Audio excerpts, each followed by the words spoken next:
Sarah Chen adjusted her reading glasses and scanned the morning rush at Downtown Coffee Collective.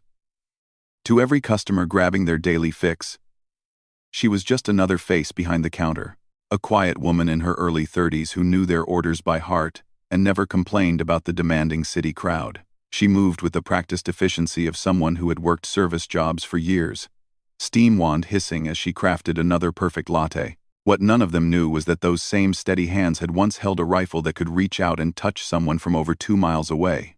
The bell above the door chimed as Detective Ray Morrison pushed inside, shaking rain from his jacket. Sarah had been serving him black coffee for 8 months now, ever since she'd started working at the cafe. He was one of the few customers who actually looked at her when he ordered, treating her like a person instead of a coffee dispensing machine. "Morning, Sarah. The usual?" Morrison's voice carried the weight of another sleepless night working cases. "Extra shot today?" she asked, noting the dark circles under his eyes. Her voice held the slight accent that made customers assume she was just another immigrant working her way up in America. They never guessed she was born in San Diego and had spent 12 years serving her country in places they couldn't pronounce. "You read minds now?" Morrison managed a tired smile. Sarah's hands moved automatically, grinding beans with mathematical precision. In her previous life, precision meant the difference between mission success and body bags. Now it just meant perfect coffee extraction. She'd traded a Barrett M82 for an espresso machine, and most days that felt like progress. The cafe's morning rush provided perfect cover for her daily reconnaissance routine. 23 minutes to observe foot traffic patterns. 14 potential exit routes memorized within her first week. 3 customers who carried concealed weapons, though only Morrison was law enforcement. The businessman with the nervous tic touched his left ankle holster every time he paid. The woman in yoga clothes kept checking her purse in a way that suggested a small pistol nestled among her protein bars and car keys. Old habits died hard, especially when those habits had kept her alive through 3 combat deployments. "You know," Morrison said, accepting his coffee, "I've been meaning to ask. You ever think about doing something else? You've got this way of noticing things. Might make a good investigator." Sarah's hand paused imperceptibly while wiping down the counter. "I like it here. Quiet."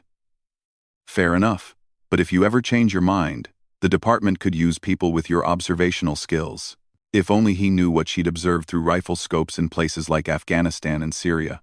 How she'd spent countless hours watching, waiting, calculating wind speed and bullet drop for shots that most snipers couldn't imagine attempting. How she'd earned the nickname Ghost, not just for her ability to appear and disappear without trace, but for the way her targets simply stopped existing from distances that seemed impossible. After Morrison left, Sarah allowed herself to study the street through the cafe's large windows. The elevated position gave her an excellent vantage point, though she automatically calculated angles and sightlines from force of habit. The abandoned building across the street would make a decent hide site, though the windows were too exposed for serious work. The parking garage 2 blocks down offered better concealment and multiple escape routes. She caught herself mid-thought and returned to cleaning espresso cups. This was her life now. Safe, normal, anonymous. The bell chimed again, and Sarah looked up to see 3 men in expensive suits scanning the cafe with the careful attention of people looking for someone specific. Their movements were too coordinated, too purposeful for casual customers. The lead man had the bearing of military or law enforcement, though his suit was too expensive for either profession. Sarah kept her expression neutral, while her mind shifted into threat assessment mode. The leader's right shoulder sat slightly higher than his left, suggesting a shoulder holster. The man to his right favored his left leg, probably carrying ankle backup. The third man kept his hands loose at his sides in a way that meant quick access to whatever he carried under his jacket. They approached the counter with practiced precision, the leader speaking in a voice that suggested he wasn't used to asking for things twice. "We're looking for someone. Goes by the name Chen. Might be working in this area." Sarah's heartbeat remained steady, though every combat instinct screamed for her to assess escape routes. "Common name around here. You want to order something?" The man studied her face with intelligent eyes. "Maybe you know her. About your age. Asian features. Probably keeps to herself. Military background. Sir, I make coffee. You want coffee? Or should I help the next customer?" The second man stepped closer to the counter, his movement designed to intimidate. Sarah noted he telegraphed his aggression 3 seconds before acting, just like the insurgents who tried to corner her unit outside Kandahar. Amateurs. My colleague asked you a question, the man said, voice carrying the edge of implied threat. Sarah looked at him with the same expression she gave customers who complained about foam art. And I answered, coffee or no coffee? The leader held up a hand, stopping his colleague's advance. Sarah Chen, age 32, born San Diego, parents immigrated from Taiwan. Enlisted Army at 18. Selected for Special Operations training at 21. Deployed to Afghanistan, Iraq, and Syria, over 12 years of service. Each word hit like a bullet. But Sarah kept her face blank. Sounds like someone you should be looking for at a military base, not a coffee shop. 73 confirmed kills. Longest recorded shot, 3,200 meters. That's 2 miles. For those keeping track at home. The leader's voice carried professional respect, mixed with something that might have been fear. Nicknamed Ghost for her ability to eliminate high-value targets and disappear without trace. The cafe had gone quiet around them. Sarah noticed 2 customers near the window reaching for their phones, probably to call police. The barista working the pastry counter had frozen with a muffin halfway to a bag, staring at the conversation unfolding 10 feet away. Sounds like a hell of a soldier, Sarah said evenly. Be a shame if someone was bothering her while she was trying to live a normal life. Normal life. The leader smiled without warmth. Is that what you call this? Hiding behind an espresso machine when people need your particular talents? Sir, you're holding up the line and making my other customers nervous. I'm going to ask you one more time to either order something or leave. The man reached into his jacket slowly, producing a photograph that he placed on the counter. The image showed a young girl, maybe 8 years old, playing in what looked like a school playground. Sarah recognized the tactical implications immediately. Leverage. They'd found something she cared about, or thought they had. Cute kid, Sarah said, without looking at the photo. Not mine, though. Wrong again. Her name is Amy Kowalski. Her father is Colonel Michael Kowalski, who served as your commanding officer during your final deployment. The same Colonel Kowalski who filed paperwork that allowed you to disappear from official records after that incident in Damascus. Sarah's jaw tightened almost imperceptibly. Mike Kowalski had indeed been her CO. And he had indeed helped her vanish when things went sideways in Syria. But she'd never met his daughter, never even knew he had family beyond the wife he mentioned occasionally during long nights on Overwatch. Don't know any Kowalski, she said, though her voice carried less conviction than before. Amy was kidnapped 3 days ago, taken from her school in Virginia by people who know exactly who her father is and what he did for certain special operations personnel. The leader leaned forward slightly. They want you, Sarah, and they're willing to hurt an innocent child to get your attention. The morning coffee rush suddenly felt very far away. Sarah found herself calculating sightlines again, but this time to the men in front of her instead of potential hide sites. The leader was too close to the counter for her to have effective movement options. His colleagues had positioned themselves to block the main exit, while staying clear of the windows where snipers might have firing solutions. Professional work. These weren't amateurs looking to cash in on some bounty. They knew who she was, and how she operated. Assuming I knew this person you're looking for, Sarah said carefully, what would these kidnappers want with a retired soldier? There's a target they need eliminated. Someone who's been very careful about personal security, never stays in one place long, travels with professional protection. The man's eyes never left her face. They need someone who can make impossible shots and disappear like smoke. And if I can't help you find this mysterious sniper, then little Amy Kowalski becomes a statistic. Another missing child who never comes home. Sarah stared at the photograph without really seeing it. The girl had Mike's eyes. That much was clear from the image. Mike Kowalski, who'd lost half his unit in an ambush outside Damascus, who'd sat with her afterward while she bled from shrapnel wounds, telling her stories about his wife's cooking to keep her conscious until the medevac arrived, who'd made sure her records showed she'd died in that explosion, instead of being captured and tortured for 3 days before she escaped. She owed Mike her life several times over. And now his daughter was paying for that debt. Hypothetically, Sarah said, her voice taking on the flat tone she'd once used for mission briefings. What kind of timeline are we discussing? The target will be attending a conference in Geneva in 4 days. High security, lots of witnesses, very public venue. The leader smiled with genuine appreciation. The kind of shot that requires someone with very special talents. Sarah looked at each man in turn, memorizing faces and identifying weapons placement with automatic precision. And after this hypothetical target is eliminated, the child goes home safe. You disappear again, clean slate.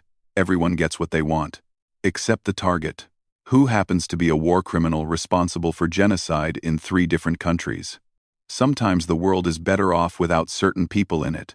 Sarah had heard similar justifications during her military service. Sometimes they were even true, but she'd learned the hard way that noble causes could hide uglier realities. And people who kidnapped children rarely had noble motivations. If I agree to help, she said, I'll need proof of life. Recent photo. Video. Something showing this girl is alive and unharmed. Of course, professional courtesy. The leader produced a smartphone, tapping the screen before turning it toward her. The video showed Amy Kowalski sitting in what looked like a hotel room, reading a book while someone off-camera asked her to say her name and the date. The girl looked scared but unharmed, and the timestamp showed it had been recorded less than 6 hours ago. Where do I meet you? Sarah asked. Actually, we meet you. Tonight, 11 p.m., at the address I'm about to give you. Come alone, come armed if it makes you feel better, but come ready to travel. The man slid a business card across the counter. Oh, and Sarah? Don't even think about running. We found you once. We'll find you again. And next time we might not be so polite about it. The 3 men turned and walked out as professionally as they'd entered, leaving Sarah alone with a photograph of a kidnapped child and the growing certainty that her carefully constructed new life was about to explode in her face. She looked around the cafe, noting that the morning rush had completely stopped to stare at her. Customers whispered among themselves. Phones out. Probably posting about the weird drama at their local coffee shop. Her cover was blown in every way that mattered. Sarah untied her apron and walked to the back office where her manager sat doing paperwork. Tom, I need to take some personal time. Family emergency. How long? Tom looked up with the expression of a man who'd just realized his most reliable employee was about to disappear. I honestly don't know. 20 minutes later, Sarah stood in her studio apartment, staring at a duffel bag she'd hoped never to open again. Inside lay the tools of her former trade, carefully maintained and ready for use despite years of forced retirement. Her rifle had been disassembled and packed in foam padding designed to look like camera equipment. Ammunition was stored separately, disguised as art supplies. Her ghillie suit was rolled tight and labeled as camping gear. The woman who made perfect lattes was gone. The ghost was back, and she had work to do. But first, she needed to make a phone call to the one person who might be able to help her sort truth from lies. If Mike Kowalski's daughter was really in danger, Sarah would move heaven and earth to bring her home safely. And if this was some elaborate trap designed to lure her out of hiding, she'd make sure the people responsible regretted ever learning her name. She dialed a number she'd memorized years ago but never had reason to use. After 3 rings, a familiar voice answered. Mike Kowalski. Ghost calling, Sarah said, using their old communication protocol. We need to talk. The silence that followed told her everything she needed to know. Mike's daughter was really missing, and Sarah was about to step back into a world where death traveled at 3,000 feet per second, and justice was measured in precise calculations of wind, distance, and time. The hunt was about to begin. The diner on Route 95 looked like every other truck stop between Washington and Baltimore, complete with flickering neon signs and coffee that could strip paint. Sarah sat in a corner booth, her back to the wall and clear sightlines to both entrances, waiting for the man who'd once saved her life to explain how his daughter had become leverage against her. Mike Kowalski looked older than his 48 years when he slid into the opposite seat. The colonel's uniform had been replaced by civilian clothes, but he still carried himself with military bearing. More importantly, He moved like a man carrying the weight of impossible choices. "She's really gone," he said without preamble. Taken right from her school parking lot. Security cameras show 3 vehicles. Professional coordination. No license plates visible.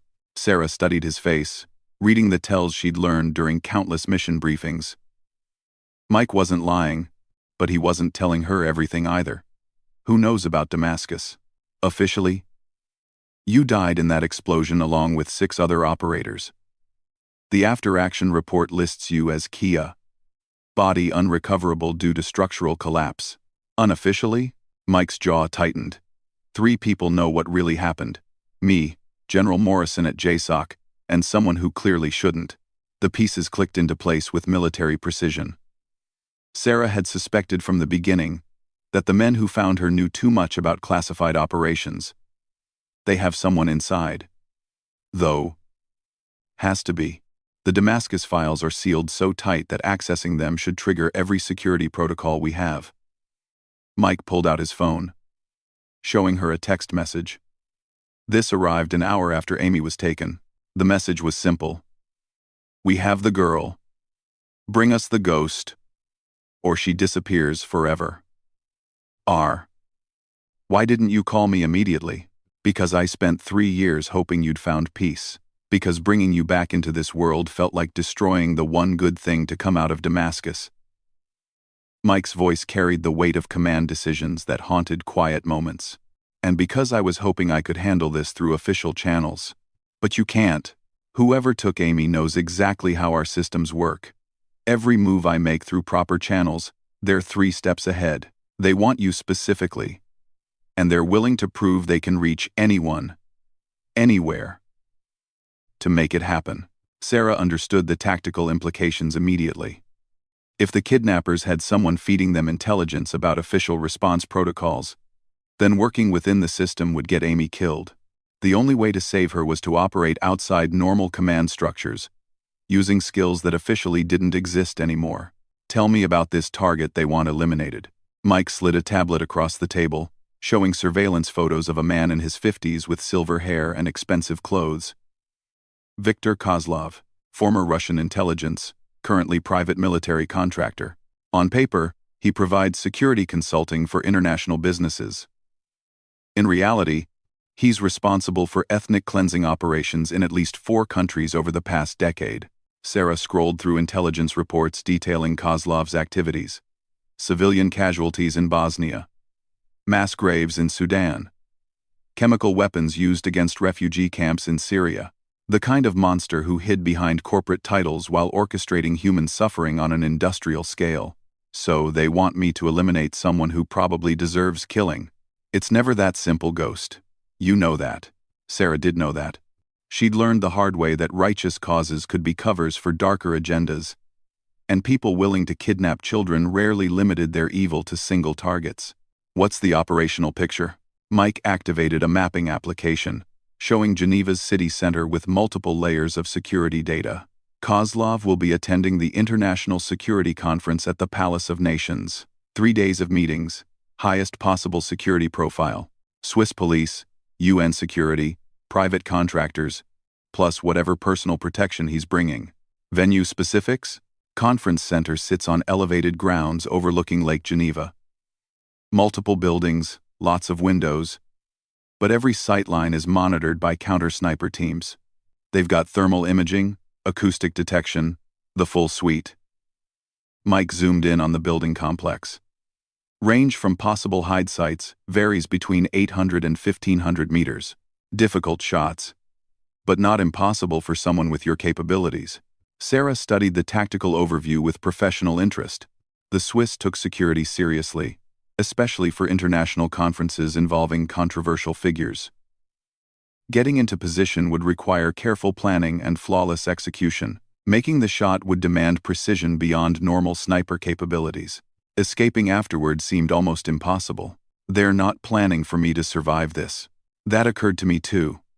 Mike's expression darkened. Which raises questions about what happens to Amy once you're no longer available to cause them problems. The tactical picture was becoming clearer. Sarah represented both an asset and a threat to whoever was running this operation. They needed her unique skills to eliminate Kozlov. But they also needed to ensure she couldn't later reveal their involvement. A dead sniper told no tales, and a kidnapped girl provided perfect motivation to ensure cooperation. I need gear. My civilian weapons won't work for this range and environment. Already arranged. There's a storage unit in Arlington with everything you'll need. Military-grade optics, match ammunition, suppressor systems. Mike slid her a key and address. Same equipment you used in Syria, calibrated to your specifications. Sarah pocketed the key while calculating travel time and preparation requirements. How do I contact these people? They said they'd contact you tonight with final instructions. Probably want to control the communication timeline to prevent planning time. Standard kidnapper tactics. Keep the target reactive instead of proactive. Sarah had seen similar approaches during hostage rescue operations. Have you considered that this might be designed to eliminate both of us? Constantly. But Amy is 8 years old, Ghost. She's innocent in this, and she's terrified.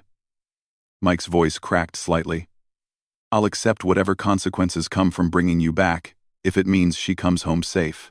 Sarah recognized the expression on his face, the same look he'd worn when making impossible tactical decisions during their deployment, the weight of responsibility for lives that hung in the balance, where every choice carried deadly consequences and there were no perfect answers.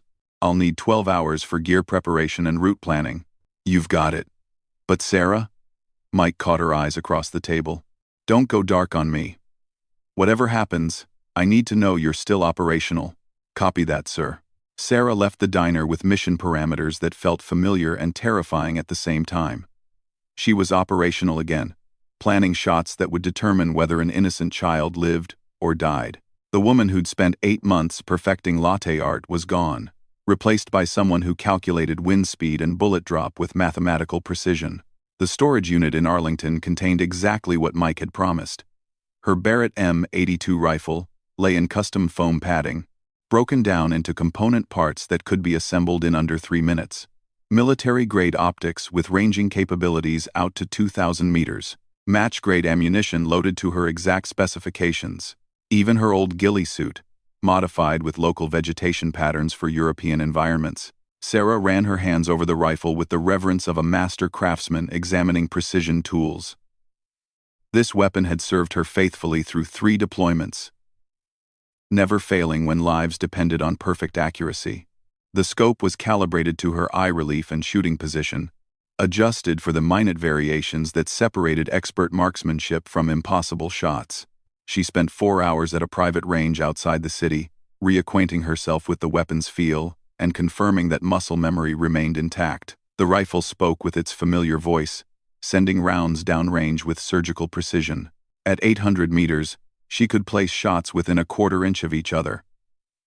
At 1,200 meters, her grouping remained well within fatal accuracy standards. The skills were still there, refined by years of training and sharpened by combat experience that couldn't be replicated in peacetime. She was still the Ghost, still capable of reaching out and touching targets at distances that seemed impossible to other snipers. But she was also older now, carrying emotional baggage that hadn't existed during her military service. The thought of an 8-year-old girl depending on her accuracy added pressure that had nothing to do with wind conditions or atmospheric density. Her phone buzzed at exactly 9 p.m. with a text from an unknown number. Pier 47, Baltimore Harbor. Come alone, midnight. Sarah studied the message while mentally reviewing Baltimore's harbor layout. Pier 47 was industrial shipping, minimal lighting, lots of places to establish overwatch positions or set ambushes. The kind of location chosen by people who understood tactical advantages and weren't taking chances with their primary asset. She arrived at 11:30, using the extra time to conduct surveillance from 3 different vantage points. 2 black SUVs sat near the pier with engines running, exhaust visible in the cold night air. 4 men positioned around the meeting site, all carrying serious hardware and moving with military discipline. Professional setup. But they'd underestimated how thoroughly the Ghost could disappear into urban environments. Sarah approached from the blind spot she'd identified during reconnaissance, using shipping containers for concealment, until she was close enough to engage if negotiations went wrong. Her sidearm was loaded and ready, though she hoped conversation would resolve things peacefully. The lead man from the coffee shop stood at the end of the pier, checking his watch with the impatience of someone accustomed to punctuality. When Sarah stepped into the light, his face showed professional approval. Exactly on time. I respect that in an operator. Let's see the girl. The man gestured toward one of the SUVs. The rear door opened, revealing Amy Kowalski sitting between two armed guards. The child looked frightened, but unharmed. Exactly as she'd appeared in the video. Sarah noted tactical details automatically. Both guards were alert. Weapons positioned for quick access. Engine running for rapid departure. She stays safe until this is finished, the man said. You have my word. Your word means nothing to me. But I'll play along because she doesn't deserve to suffer for adult mistakes. Sarah kept her voice flat and professional. Mission parameters. Geneva, day after tomorrow. Kozlov will be attending morning sessions at the conference center. You'll have a 4-hour window between 9 a.m. and 1 p.m. to complete the task. Extraction plan? We handle that. Your job is making the shot and getting to the designated pickup point. He handed her an envelope containing maps, photographs, and detailed timing information. Everything you need is in there, including your false identity documents for travel. Education. Sarah studied the operational details while maintaining awareness of the armed men around her. The mission profile was professional grade, clearly planned by someone with extensive knowledge of international security protocols and sniper tactics. Too professional for simple criminals, too detailed for amateur kidnappers. Who am I really working for? People who understand that some problems can't be solved through legal channels. The man's smile held no warmth. Kozlov has protection from powerful friends, diplomatic immunity that keeps him safe from prosecution.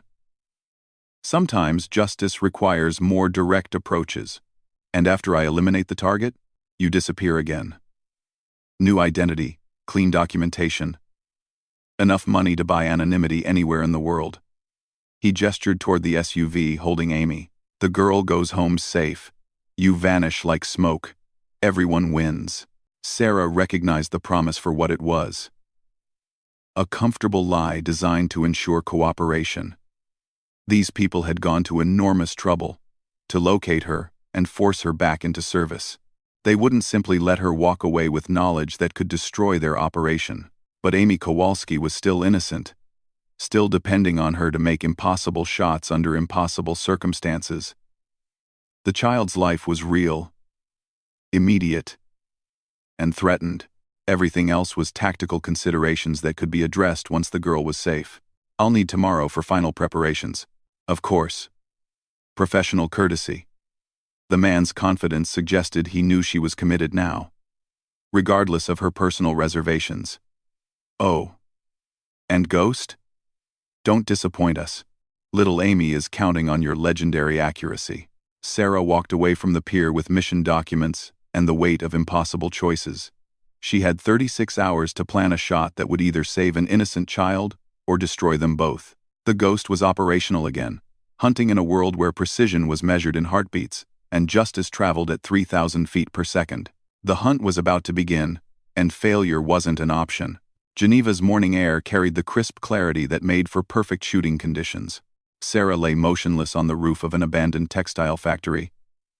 Her Barrett M82, assembled and zeroed for the impossible shot that would either save Amy Kowalski or destroy them both.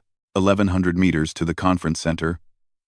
Wind speed variable between 3 and 5 knots from the northwest. Atmospheric pressure ideal for long-range precision work. Through her scope, she watched Viktor Kozlov emerge from his armored limousine, surrounded by a security detail that moved with military precision. The war criminal looked exactly like his photographs. Silver hair, perfectly styled, expensive suit tailored to conceal body armor. He paused at the building entrance to speak with someone off-camera, presenting the kind of static target that existed only in sniper fantasies. Sarah's finger rested lightly on the trigger, muscle memory calculating the shot sequence she'd performed hundreds of times during her military career. Breathe in, breathe out, natural respiratory pause, squeeze straight back until the rifle spoke with its familiar authority. At this range, Flight time would be approximately 1.4 seconds, enough time for the target to move if he sensed danger. But something felt wrong about the entire setup. Sarah had arrived in Geneva 16 hours earlier, using the false documents provided by her handlers to clear customs without incident. Her gear had been waiting in a hotel room exactly as promised, along with detailed surveillance reports showing Kozlov's movement patterns and security protocols. Everything was too perfect, too convenient for an operation supposedly thrown together in response to a kidnapping. Professional paranoia, honed by years of combat experience, whispered warnings that she'd initially attributed to operational stress. But as she studied the target through her scope, those whispers became screams. Kozlov's security team was positioned wrong for serious protection work. They were covering the obvious angles while leaving blind spots that any competent sniper would exploit. Their weapons were visible enough to advertise their presence without being positioned for effective response to long-range threats. Most damning of all, their body language suggested they were expecting something to happen rather than preventing it. Sarah shifted her scope to scan the surrounding area, looking for the counter-sniper teams that should have been invisible from her position. She found them easily, too easily, positioned in locations that provided coverage of her hide site, while leaving other potential shooting positions completely uncovered. The realization hit her like a physical blow. She wasn't here to kill Viktor Kozlov. She was here to be killed while attempting to kill Viktor Kozlov. The entire operation was a setup designed to eliminate the ghost permanently, while providing plausible justification for her death. Kozlov was probably wearing body armor capable of stopping her rounds, or the man she was targeting was a decoy entirely. The moment she fired, counter-sniper teams would light up her position with precision that suggested they'd been waiting for this exact scenario. But Amy Kowalski was still being held somewhere, still depending on Sarah to complete an impossible mission under impossible circumstances. The child's life remained real and immediate, regardless of whatever larger game was being played around her. Sarah's phone buzzed with a text message. "Target is in position. Execute immediately." She ignored the message while running tactical calculations through her mind. The counter-sniper teams were positioned to respond to muzzle flash from her current location, but they were also expecting her to take the obvious shot at the obvious target from the obvious hide site. The ghost hadn't earned her reputation by being obvious. Sarah began disassembling her rifle with practiced speed, breaking down the weapon into component parts that could be moved separately. If she was walking into a trap, she'd spring it on her own terms while maintaining options for survival and mission completion. 20 minutes later, she emerged from a maintenance tunnel 3 blocks from her original position, carrying her rifle components in a painter's tool bag and wearing coveralls that made her invisible to the kind of security sweep that looked for military-equipped snipers. The Geneva she moved through was a city she'd studied obsessively during her flight from Baltimore, every alley and rooftop memorized for exactly this kind of contingency. Her new position was the bell tower of a church scheduled for renovation, providing elevation and concealment, while offering a shooting angle the counter-sniper teams hadn't anticipated. Range to target increased to 1,400 meters, pushing the boundaries of reliable accuracy, but still well within her demonstrated capabilities. Sarah reassembled her weapon while monitoring radio chatter she'd intercepted from security frequencies. The conversations confirmed her suspicions. Multiple teams were positioned around her original hide site, waiting for a muzzle flash that would trigger immediate response. They knew where the ghost was supposed to be, but they had no idea where she actually was. Through her scope, she watched Kozlov continue his morning routine, shaking hands with conference attendees and posing for photographs that would never be published if the operation proceeded as planned. The man moved like someone confident in his security arrangements, never scanning for threats from unexpected angles. Sarah's crosshairs settled on center mass, compensating for wind drift and bullet drop over the extended range. At this distance, she was approaching the theoretical limits of her weapon system's accuracy. The shot would demand perfect technique and favorable atmospheric conditions. Any mistake would result in a miss, followed immediately by counter-sniper fire that would end her operational career permanently. Her finger found the trigger as she entered the respiratory cycle that preceded every precision shot. Breathe in, breathe out, natural pause, focus on the target, while allowing peripheral awareness to monitor for threats. The world narrowed to the space between her rifle and the man who'd ordered the deaths of thousands of innocent civilians. The shot sequence began with muscle memory that transcended conscious thought. Then her phone rang. Sarah answered without breaking position, recognizing Mike Kowalski's number through peripheral vision. Ghost, abort the mission immediately. Amy? Safe. We found her 20 minutes ago at a warehouse in Baltimore. FBI tactical team took down the guard detail without casualties. Mike's voice carried relief mixed with urgent warning. This whole operation is blown. Sarah. Get out of there now. Explain. Kozlov isn't the real target. You are. The moment you fire that rifle, you'll be terminated by assets already in position. Someone wants the ghost dead badly enough to orchestrate this entire scenario. Sarah felt pieces clicking into place with tactical clarity. The kidnappers who'd been too well informed about classified operations, the mission that was too convenient and too well planned for a rushed response to child abduction, the counter-sniper team's positioned to respond to threats from her original hide site. Who's running this? We're still sorting that out, but preliminary intelligence suggests Russian intelligence services. Kozlov has been feeding them information about American special operations for years. They want you eliminated because you represent a security threat to ongoing operations. Sarah understood immediately. Her knowledge of classified missions, combined with her demonstrated ability to eliminate high-value targets, made her a permanent liability to foreign intelligence services. If she couldn't be recruited, she needed to be neutralized. What's the extraction plan? Swiss authorities have been notified about the threat to you specifically. They're moving tactical teams to your last known position, but that's obviously compromised. Mike's voice carried the tension of someone coordinating rescue operations in real time. How mobile are you? Sarah was already breaking down her rifle while scanning escape routes from the bell tower. Mobile enough. But I want confirmation that Amy is really safe. Transferring you to her now. A young girl's voice came through the phone, shaky but unmistakably alive. Miss Sarah? My daddy says you're the one who saved me. Thank you for bringing me home. Relief flooded through Sarah's chest like a physical sensation. Amy Kowalski was safe, which meant the mission's primary objective had been accomplished regardless of whatever larger conspiracy had brought them together. You're welcome, sweetheart. Take care of your father for me. Sarah ended the call and finished disassembling her weapon while calculating movement options through Geneva's urban environment. The Swiss authorities would be conducting systematic sweeps for someone matching her description, while Russian assets would be hunting her with kill orders that made capture unnecessary. She needed to disappear completely while maintaining enough capability to address the security threat that had forced her back into operational status. The painter's coveralls and tool bag that had provided concealment during her approach now served as perfect camouflage for someone leaving a work site. Sarah moved through Geneva's streets with the confident anonymity of skilled labor, finishing another routine job. Her rifle components distributed among legitimate tools and supplies. 2 blocks from the church, she spotted the surveillance team positioned to monitor her extraction route. 3 men with the disciplined positioning and communication protocols of professional intelligence operatives, armed but attempting to maintain civilian appearance. Sarah altered course through an alley that provided concealment while allowing her to observe their movement patterns. Professional work, but they were expecting someone fleeing in panic, rather than someone conducting deliberate counter-surveillance operations. The Ghost had survived 3 combat deployments by being unpredictable, and today would be no exception.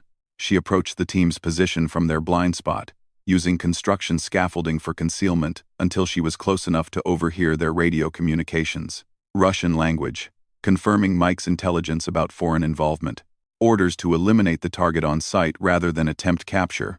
Sarah's sidearm appeared in her hand with smooth precision, though she hoped conversation might resolve things without additional casualties. She'd killed enough people during her military service to last several lifetimes. Gentlemen, you're looking for someone who's no longer at this location. The 3 men spun toward her voice with weapons appearing faster than most civilians could track, but they were reacting to someone they'd expected to be running away, not someone who'd approached from concealment with tactical advantage. Drop your weapons and walk away. This doesn't have to end with body bags. The lead operative said something in rapid Russian before raising his pistol toward Sarah's position. She shot him twice in center mass, then transitioned to his colleagues with precision that reflected years of close-quarters combat training. 3 seconds, 3 targets, 3 permanent solutions to immediate problems. Sarah collected their communication equipment and identification documents before disappearing into Geneva's urban landscape. The documents confirmed Russian intelligence involvement while revealing operational details about broader efforts to eliminate American special operations personnel living under assumed identities. Her phone buzzed with another call from Mike Kowalski. Status report: Ghost. 3 hostile assets neutralized. No friendly casualties. I need extraction assistance and intelligence support for follow-up operations. Extraction team is moving to your position. But Sarah, there's something else. The intelligence we're developing suggests this operation was much larger than just eliminating you specifically. Explain. They've been hunting retired special operations personnel for months. You're the 7th target they've identified, but the first one they've actually located. Mike's voice carried the weight of implications that stretched far beyond single missions. Someone is systematically eliminating American assets with knowledge of classified operations. Sarah understood the strategic picture immediately. If foreign intelligence services were conducting assassination operations against retired American Special Forces personnel, then everyone she'd served with remained in danger. The Ghost had been drawn back into service not just to save one innocent child, but to address a security threat that could destroy dozens of lives. I need a meeting with whoever's coordinating the response to this threat. Already arranged. There are people who want to discuss a more permanent solution to this problem. What kind of solution? The kind that requires someone with your particular talents to eliminate threats before they can eliminate us. Mike paused while choosing his words carefully. They're offering you a choice, Sarah. Come back into official service with full support and legal protection, or remain a target for every foreign intelligence service that considers you a security liability. Sarah considered the options while moving through Geneva toward the extraction point. Return to the world of precision shots and calculated violence, or spend the rest of her life looking over her shoulder for assassins who would never stop hunting her. But she also thought about Amy Kowalski. Safe now, because someone had been willing to make impossible shots under impossible circumstances. About Mike and the other operators who'd served alongside her, potentially targeted for elimination because of their knowledge and capabilities. Some problems couldn't be solved with lattes and customer service skills. Tell them the Ghost is interested in hearing their offer. Sarah disappeared into the crowd of tourists and business travelers moving through Geneva's central district, carrying the tools of her trade and the knowledge that retirement had always been a temporary illusion. The world still had monsters that needed eliminating, and some shots could only be made by someone willing to reach out and touch targets from distances that seemed impossible. The Ghost was operational again, and the hunt would continue until every threat was neutralized. Amy Kowalski was safe. That was what mattered most.